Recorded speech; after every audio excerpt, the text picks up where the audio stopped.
Hello, hello, hello, coaches and leaders. I have a very fun colleague on with me today, Constant Hein, who is a fellow transformational coach. Her and I share many philosophies and probably techniques actually around coaching. And so I'm really excited to have a conversation with her about how to transform stress to bounce back. Like, how can we really spend this time understanding stress and working with it, and especially if you're listening to this summer. So before we jump into it, first I want to welcome you to the show, Constant. Thank you so much, Becca. I'm delighted to be with you. Yeah. So if you could share with everyone, what has been your professional journey? Where did you start? And then what do you do now? And who do you work with? Okay. Well, I started many years ago, more than I care to count sometimes. I started in the classroom with children.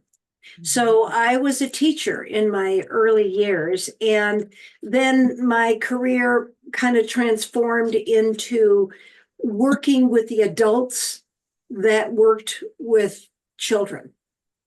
And so I was an adult educator, and over years, and I traveled all over the country doing that. And over the years, got frustrated because I realized through my training, people didn't actually change their behaviors. And that was kind of bad news as an adult educator. So that got me into coaching and looking into coaching, which I did in the late 90s. And then in the early 2000s, I developed my own coaching model and have been doing that, working that, both training and being a transformational coach. And then have since written a book on it and a few other, I've become an author as well. And yeah, so that's kind of how I end up on your doorstep today.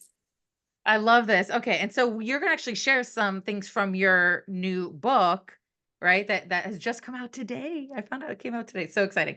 Okay. So first, this whole episode is about how to transform stress, right? So first, I'd love you to define, it's so funny. We say stress, like we all assuming like we all have the same definition. And those that have been listening for a while know words are important to me.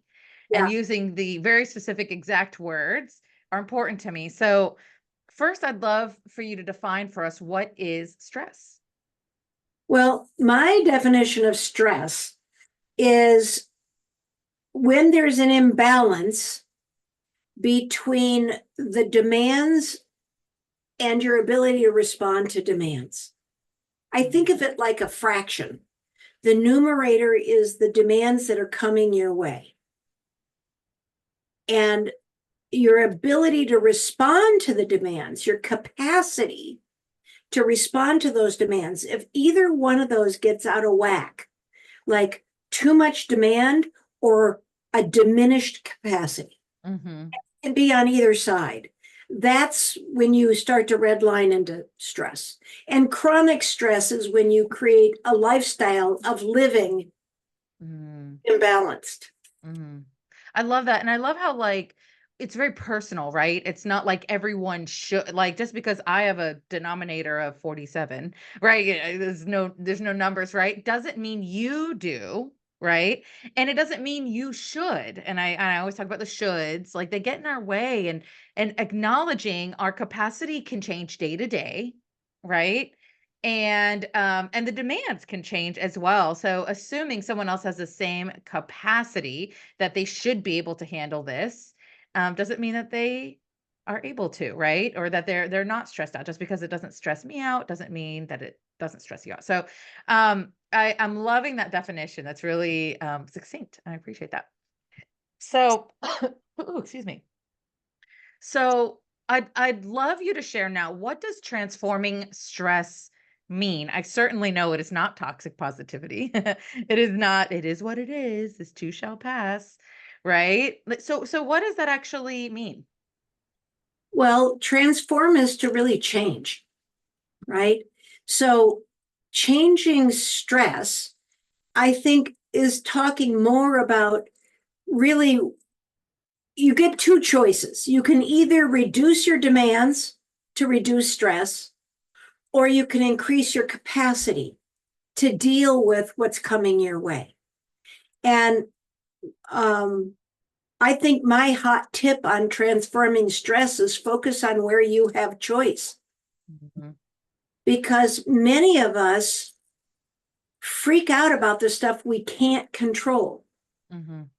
Mhm. So, in that regard, I think one of the keys to transforming stress is to, well, the first key is really start with expanding your capacity to Mhm. Mhm. respond to demands, because Yeah. that's 100% in your control wheelhouse, although we kind of wish it wasn't. I know. And I do want to highlight that though.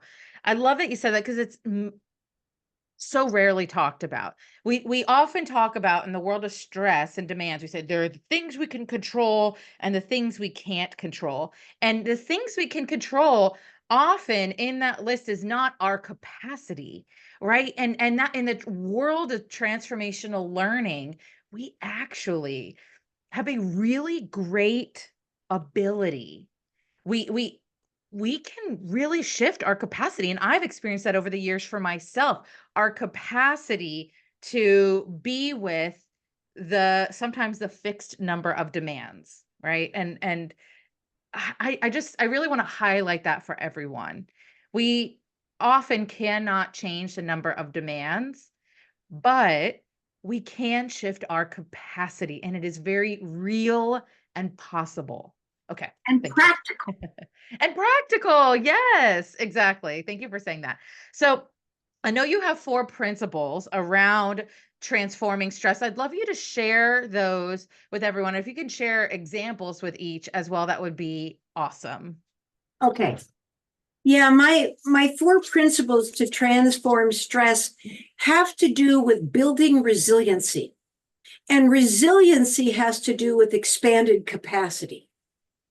And so the first principle is become response abled. Mm, I call it response able, mhm, which of course responsibility is involved in there. The mhm, ability to respond. The second principle is start where you have choice. And all of this takes some reflection to get at. You know, mhm, the mhm, third principle is reframe perceptions to empower. mhm. And a quick note about that is I'd say more than half of the stressors and demands we experience in our life, when we stop to reflect, actually do not come from out there. Yep. They're coming from inside us. And we do have choice and control over that, which doesn't mean it's easy to change, but it is in our focus of control. And the fourth principle is focus on what you want, not what you worry about, because what you focus on expands. So your behaviors will follow what you focus on. So those are the overarching of each of the principles. Mhm. I love okay, so I'd love you if you're willing, I'd love you to share, kind of expand on each one of those, right? So principle 1 was being response able. What does that mean? What would be an example of that? Well, the very first part of that is you need to become aware. You Mhm. need to become more self aware because you can't be able to expand your capacity to respond until you, one, know what is your capacity? Where do you hit the wall? You know, what is it that puts you in the red zone? You know, and most of us, I think that what puts us in the red zone is the trigger, Mhm. the thing, the that's we feel is happening. But I'll use an example. It's like everybody says traffic just stresses me out. Now my rural friends don't think that, Mhm. but that's okay because they don't experience traffic much. But really, isn't the traffic? I mean, how come I can look in the car of the person next to me and they're just chilled out?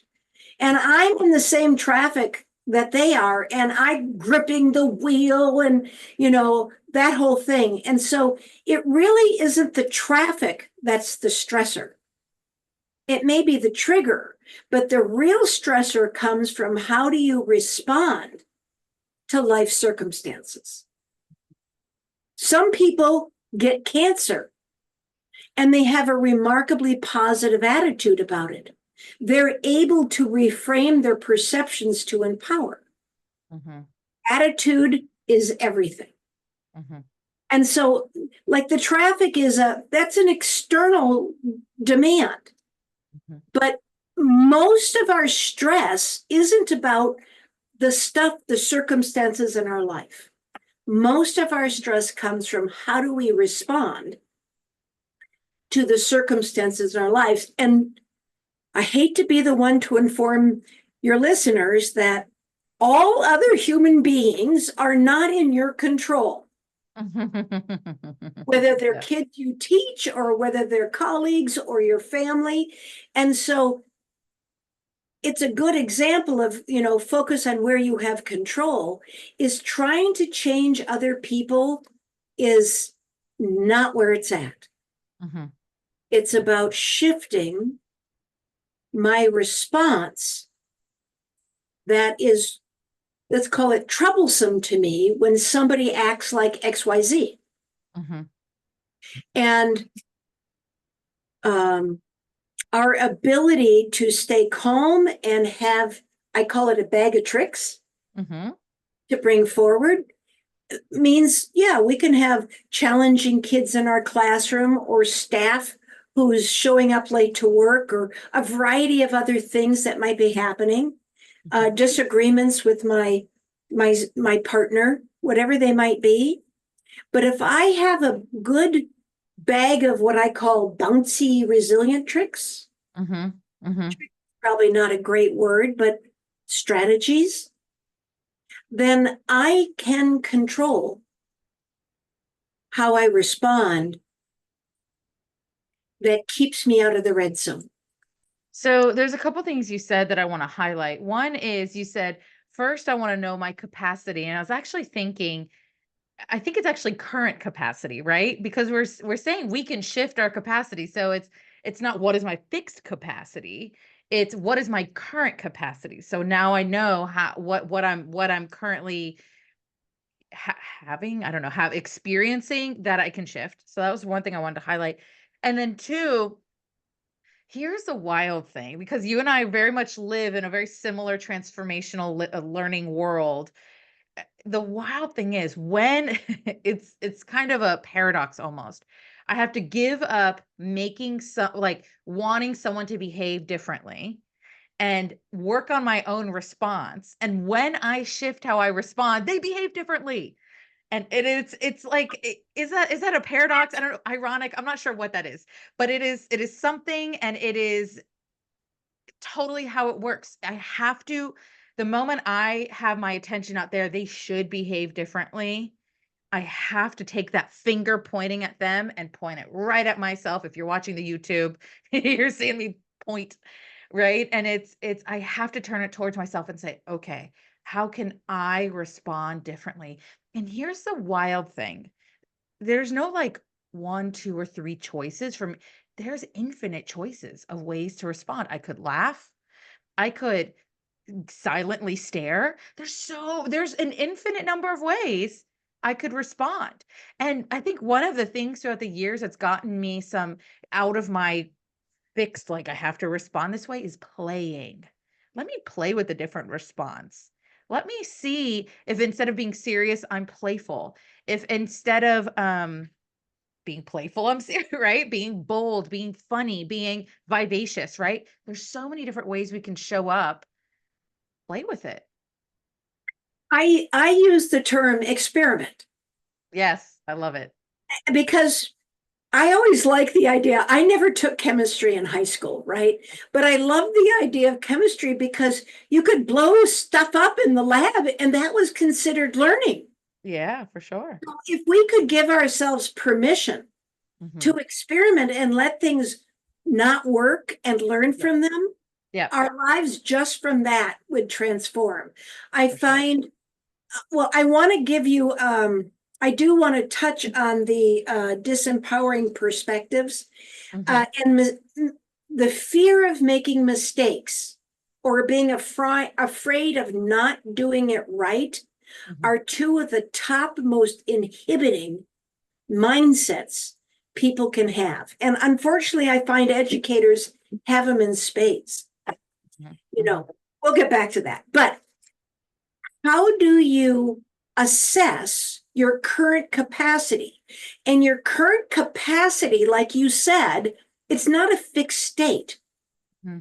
If you haven't slept well for 3 nights, you have less capacity on day 3, Right. period. You just Hmm. do, and so if you're getting married in a month, because stress can come from positive things as well as challenging things. If Hmm. you're getting married in a month, you're probably more distracted and your stress levels are probably a little heightened. Hmm. And you use the word should. Hmm. I have this saying that should be's sting. Like, Oh, like I love that. That's a should great thing. be's sting. And they are, you want to neutralize should be's. Yep. Should be's are essentially judgments Hmm. about what is not happening. Hmm. Hmm. So for me, one of my most reflective strategies, and I have it in a sign, I created a sign book to transform stress. And the sign says, what can you accept, forgive, or let go? Hmm. Those are 3 of the most powerful tools to expand your capacity. Hmm. And if you can accept the behavior of the person in front of you, which is not condoning it, Hmm. it's just accepting what is as is, Hmm. then you've got about 10 doorknobs in your hand Hmm. of options. Hmm. So the first assessment I think is important for us to put in our consciousness is 4 domains of self-responsibility: physical, mental, emotional, and spiritual. Many of us, when we talk about stress, we only talk about physical stuff. We only talk about physical strategies. And it's great if you got them, but it isn't a balanced strategy toolbox. Hmm. So, you could just take a piece of paper, cut it into grids, put physical body, mental mind, um, feelings or heart, and spirit and soul in the boxes. And then just write down right now what are current strategies you use when you get imbalanced. And I say, to make this a relevant one, it's a strategy not that you know about, but one you've actually used in the last 30 days. Hmm. Keeps it current. Yep. And, I have a whole menu of things like you could take a walk, you could go shoot hoops, you could breathe for the Hmm. physical, right? You can get enough sleep, you can watch your diet, you can dance wildly like a maniac, right? You could do yoga, you can take a bath. There's lots of physical things to help us, some in the moment and some kind of in a bigger, more lasting capacity. And then Hmm. in the mental capacity, reframing your self-talk is at the top of the list. Other strategies are really examine and reflect about what are your expectations? What do your should be sound like? Hmm. I think that we all have, like CNN ticker tape. Hmm. We all have this inner commentary going on all the time. Hmm. Most of it is negative. Hmm. If you put a megaphone on your inner self-talk, you'd probably get arrested for self-abuse. It's not friendly. So taking time to reflect on, take 5 minutes in the morning when you have your hot beverage and just think about what is the voice in your head and what does it say? Have a small notebook pad and throughout the course of the day, just write down. But you have to be able to tolerate waking up, to hear that. Mm, And I think mm, waking up is not unlike your foot falling asleep. You have to tolerate the pain of the discomfort of the pins and needles to wake up. mm, So reflection has a lot to do with taking the time to find out what's so, what do you want, what's possible. Reflection mhm. is the tool to expand self-awareness. Yes. A tool for the social emotional is go talk to a friend. You know, it might be that you're going to spend quality time with a loved one, whether it's a child, a partner, or a pet, where you're going to nurture your heart. It could be listening to music. Music hits people in their heart in a lot of ways. Could be, like you said, playing and laughing. Hmm. So there's a lot of things you can do that are social emotional that don't cost money, you know. And the last one, spirit and soul, could be really taking time to be quiet a little bit every day, even if it's only for 5 minutes, or full blow it into meditation, or take time in nature. A lot of people find soul connection by being in nature. Um, some people do yoga, they use their bodies. So actually walking or doing yoga gives them the body connection to soul and spirit. And um, just quiet. Um, there's a trend now to do social media um, retreats. Turn off your device for a day, Hmm. all devices for a day. Some people, that the idea of that puts them in red line. Okay, choose one device for a day and practice that. You can Hmm. grow yourself up. And then reading inspirational literature or quotes, all of those are soul connections. So they're very practical strategies. But if you just make a grid for yourself, and then you'll hear something like this talking, oh, I never thought about that. Then you can create a what I want to try and Hmm. add it to your grid, maybe in a different colored pen. So you could say, okay, next month I'm going to try one new thing in my Hmm. routines.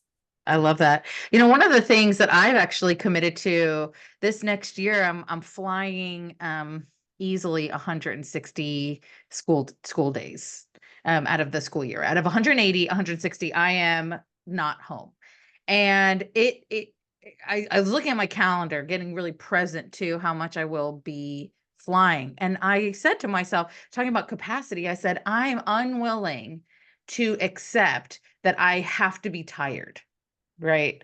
That like it, people say, oh, you're flying so much, you must be tired. I'm actually just unwilling to accept that. So I've been really looking at how can I be energized and really, really intentionally take care of my well-being so that I'm energized as I'm flying from place to place, working with all these schools, right? And one of the things I did is I actually bought this Aura ring, Oura, and it gives me all this like data, right? So it's like here's your sleep data and here's your and it that was for me, it's I think I'm really living this, acknowledging in that physical well-being quadrant, like I had some things I wanted to tweak and get better.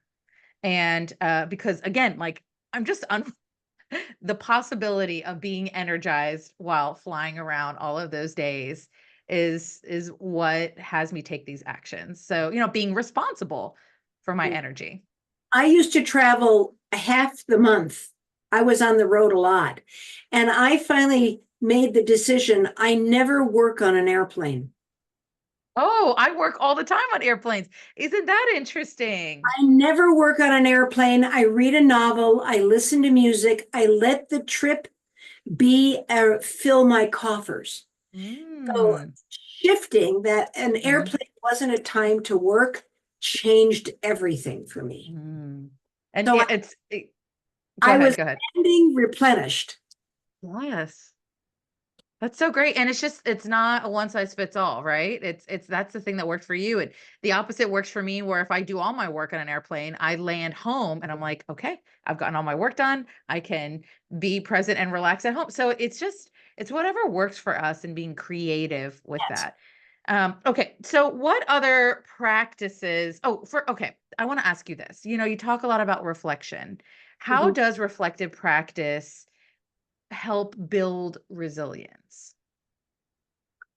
Well, uh, you have to know where you're starting, number one. That's why, the old Greek adage, know thyself.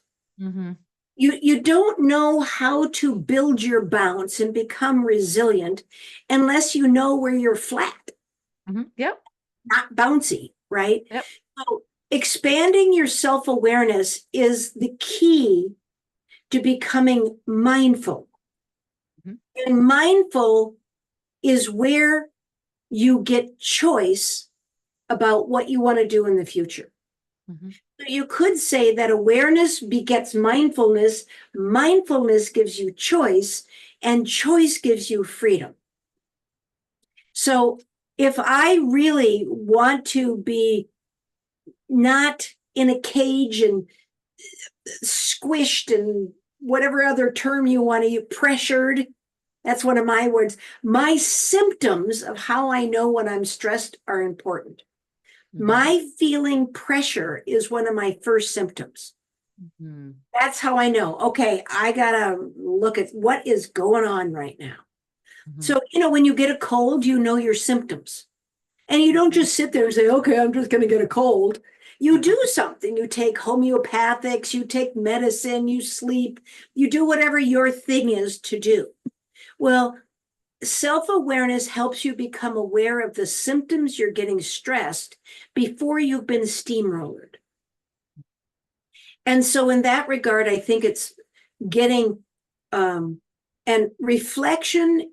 The definition of reflection, I think, is looking back, finding out what's the important bits, Mhm.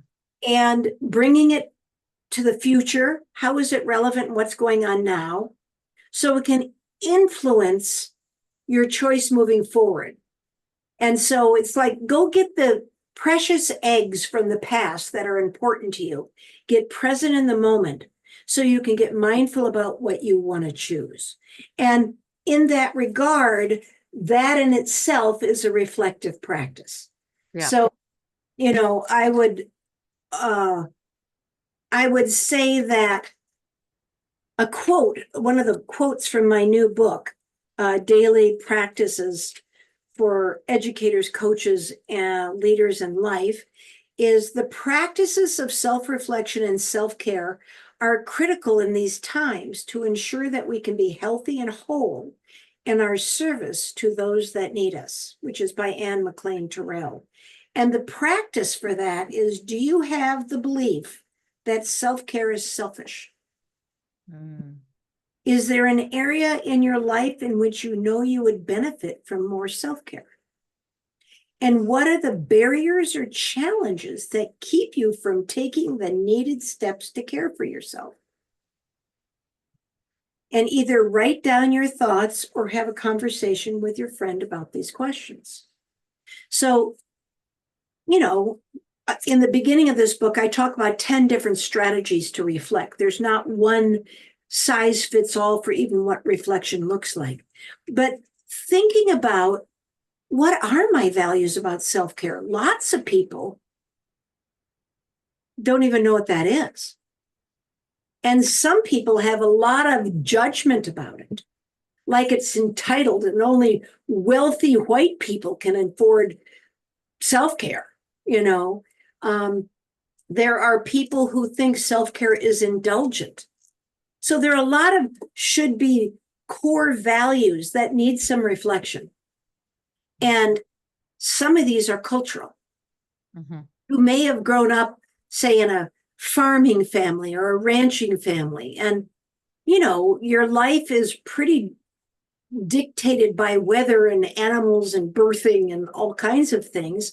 And so the idea that you could take time off, farmers don't really vacation much. And so that might not be what self-care looks like for a farmer, Mm-hmm. a vacation. But they still have to invest in themselves, to care for themselves, to be responsive Mm-hmm. to whatever's coming their way. And there are other people who feel like self-care,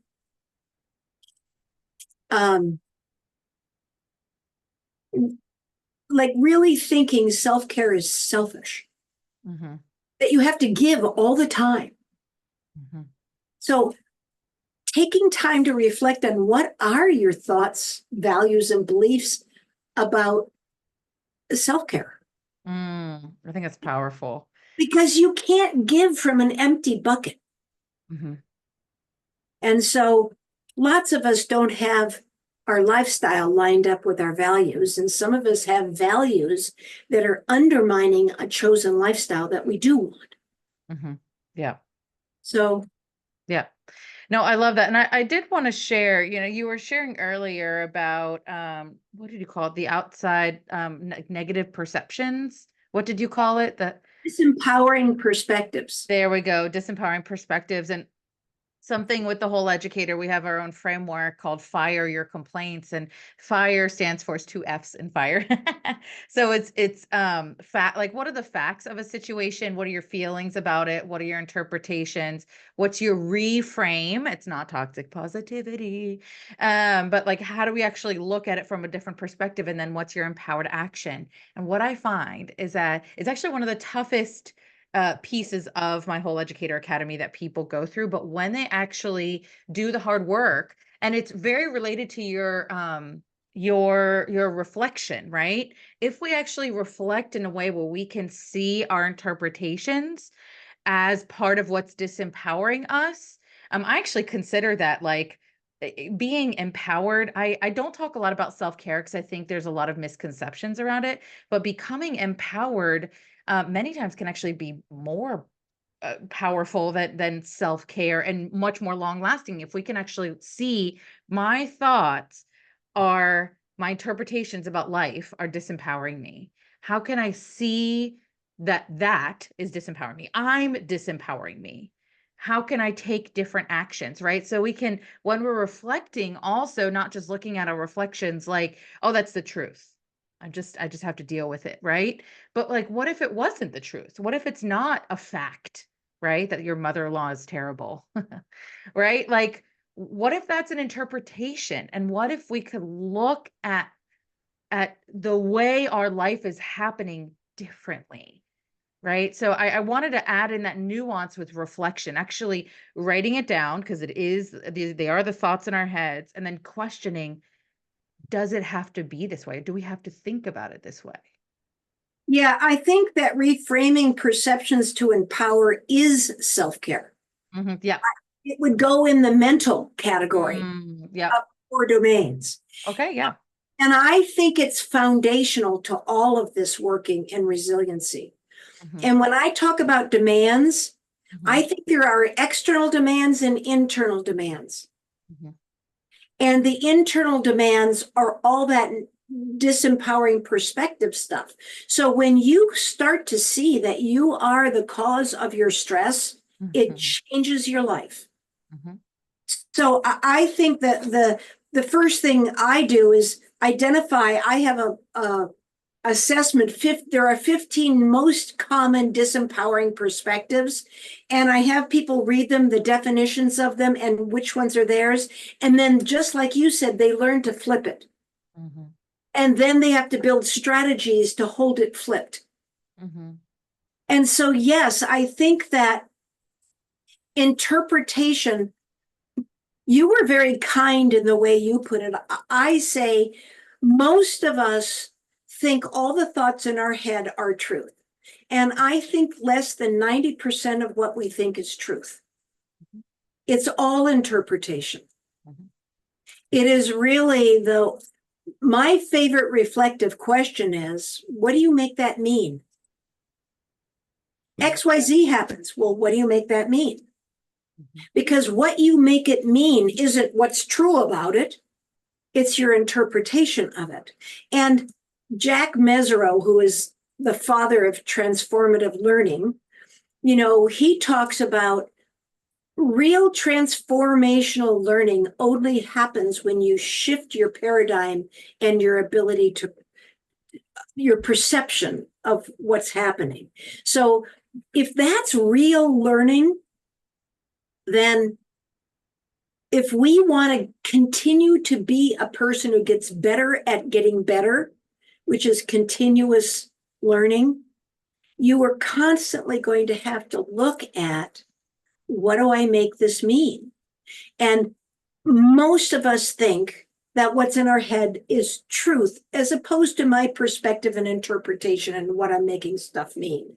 Mhm. That is probably one of the most freeing things. Edith Eger, who wrote wonderful inspirational work, was a survivor of the Holocaust.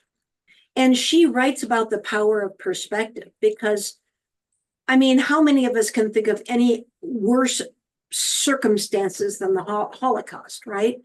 Like bad circumstances.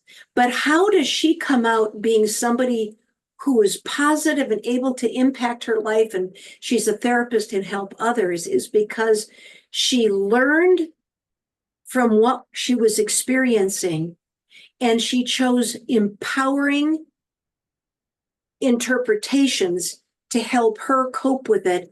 And how to cope with it had nothing to do with changing what was going on out there. Yeah. Yep. It, Changing the way we think. that, Exactly. to me, that's freedom and that's power. Yeah. Yeah, for sure. Yes, exactly. It's how we get freedom and power. So I want to wrap this up, but before we do, I would love you to share maybe a couple of reflections that you have in your new book. Sure. Um, well, here's a simple one. I have a chapter just on resilience. Hmm. And another one is, how can you invest in yourself today? Is there an extra step you want to take? A request you could make? Or a way to carve out time for yourself? And if you start every day with that question, you might get a whole uh, different day. I want to pick another one I had here. This kind of is along the example you gave. Is, think of a time when you were quickly reactive and triggered or stuck in a bad or negative feeling, and answer the following questions sequentially. What happened? The triggering situation. Be specific and concrete. What thoughts and perspectives did you have about this situation, the person, or yourself? What story, what did you make it mean, did you create about what happened and what you made it mean? 3, how'd you react emotionally? Clarify the specific feelings it triggered: anger, fear, anxiety, sadness, pain. And with that behavior, did you react? For example, did you cry, argue, yell in anger, shut down, go silent or defend, protect, close down your heart? Make a list of your typical emotions and reactions. It's an inventory, essentially. What was the outcome based on your response? And that's just part 1. So, and part 2 helps you begin to identify, uh, what do you know? What are your assumptions you're making? What do you know to be true? And what are you clear you don't know? Hmm. And so some of the reflections are provocative, and some are just dirt simple and easy. Yeah. Yeah, I love it. No, that it's I can tell the range of kind of yeah, those kind of just some might be a little more simple and right there to answer, and some might take some time to have deep reflection, and they sound really beneficial. So I will put the link to check out the book in the show notes. And Constant, I just want to thank you so much for coming to share all of your knowledge with us around transformational coaching and how we can be more empowered coaches and leaders. Well, I'm a work in progress and always learning. So thank you for having me and giving me the opportunity to share. Thanks.